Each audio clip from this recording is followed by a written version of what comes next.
ডিপ্রেশনে ভুগছেন, পেরেশানিতে আছেন, খুব বেশি দুশ্চিন্তায় আছেন, কোনো কিছু ভালো লাগছে না, আল্লাহর সাথে একটু কথা বলেন। আল্লাহ, আপনি আমার সৃষ্টিকর্তা, আপনি আমার মালিক, আপনার কাছে আমার ফিরে যেতে হবে।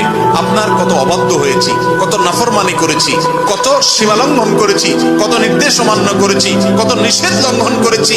আল্লাহ, এগুলোর জন্য পাকড়াও করলে আমার কোনো উপায় থাকবে না। মালিক, এখনো নাকের ডগা নিঃশ্বাস আছে, এখনো ক্ষমা চাওয়ার সুযোগ আছে।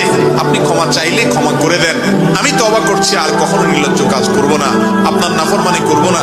আপনি আমার অমুক পাপটা মাফ করে দেন, তমুক পাপটা মাফ করে দেন, আমাকে পাপ থেকে বাঁচায় রাখেন। আল্লাহ, আপনি আমাকে হেফাজত করেন। আপনি হেফাজত না করলে আমি নিজে নিজে বাঁচতে পারবো না। মালিক, আপনি রহম করেন। আল্লাহর সাথে একটু কথা বলেন। আল্লাহর কসম, সালহাতুস সঙ্গে বুদি দিল খারাস, আজমুদে এক জামানা খাকে বাস। পাথর হয়ে বহুদিন ছিলেন ভাই, একটু আল্লাহর সাথে কথা বলেন, চোখের পানি ফেলেন, দোয়া করেন। বিশেষ করে ভোর রাতের দোয়া, ভোর রাতের দোয়া, এটা গুলি মিস হলে মিস পাই না।